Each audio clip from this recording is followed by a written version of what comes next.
It's an all-new model from Subaru, but the DNA we've seen before. Let's check out the 2013 XV Crosstrek and check the tech.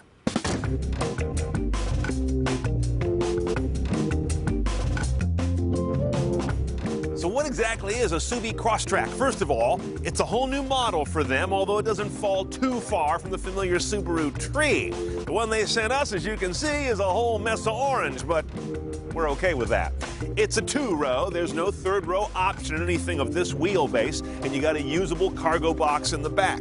Notice it's also got a high ride height, ample space here for suspension travel, and not terribly low-profile tires. That's a formula that adds up to a vehicle that is incredibly good in rough pavement or off the road, not just looking like it is.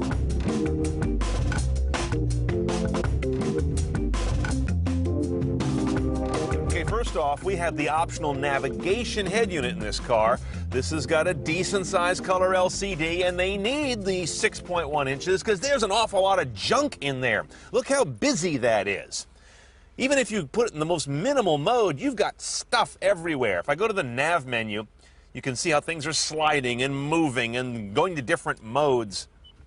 The touch response is pretty good. It seems to need kind of a hard press.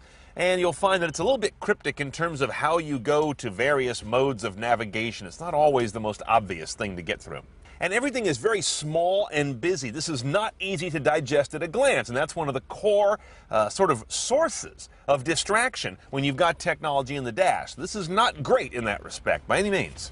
Now, navigation on this guy is powered, kind of like in a Ford, by this little SD card right here. Pop that out, nav goes away. And you might say, well, why would you pop that out? There's no real reason, except they, oddly enough, give you a photo viewer also in here, which you can use in place of navigation. Not sure why you'd want to do that, except to look at cat photos. That's what I would do, because I'm not that crazy about the nav.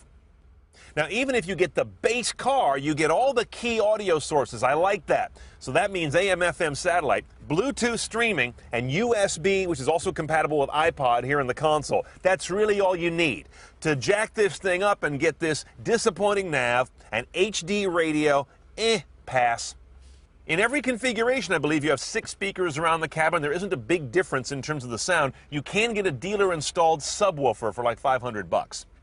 But notice the theme here as I go through nav and audio, lots and lots of detail and techie toys. This was designed by geeks, for geeks, to be used on their desk in the house. This is just too detailed and too techie and too many layers for a great automotive interface. Now, the rear view camera is also part of this package, and you see it's got no trajectory that is live. It just shows you some distance and curb line marks. You can get that with the nav unit, or you can also option that in with a higher trim level. 2 ways to get there.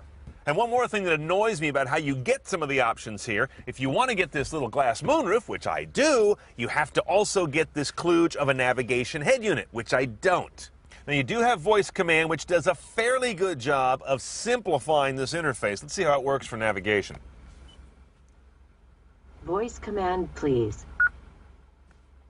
First of all, where are all the prompts that show me what I can do from that screen? I can do more than just say help, but it doesn't prompt me to get there. And then notice I've got tabs here, so I have to go through a mix of tabbing around to different modes to get prompts and speaking to it. That's also kind of poor interface. Navigation. Navigation.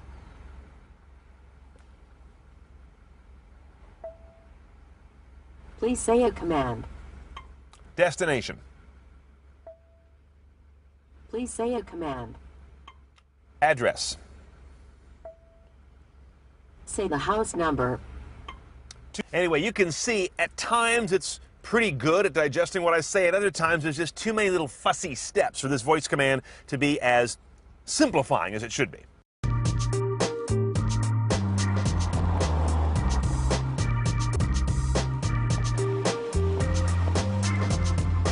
All right, here in the engine bay, pretty standard Subi stuff. A 2-liter flat 4.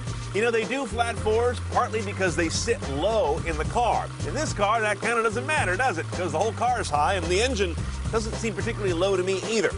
No turbocharging or anything else. A very straightforward boxer engine. They earned their keep using this one. 147 horsepower, 145 foot-pounds of torque.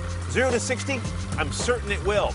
and 2533 mpg with the CVT. If you get the 6-speed manual, it becomes 2330 mpg, quite a hit. And if you get the limited car, the high trim, you only can get the CVT. Oh, one more thing before we go for a drive. I'm intrigued by Subaru's very precise stinginess with paint. Look at this edge where the color code ends and the primer is revealed. They could not have been 1 micrometer closer and had this car be ready for production. What do they save, a nickel?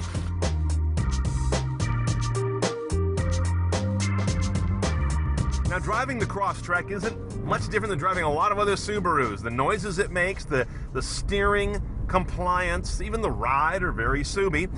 But what this car does surprise me on is the relatively direct application of power. It's fairly straightforward in that respect, and that's a lot of credit to this CVT. Continuously variable transmissions are often a disaster of slushiness. This one's actually quite positive. In fact, I wasn't sure it was a CVT or a standard automatic when we first got in this car. It feels like it kind of has gears. That's a high compliment.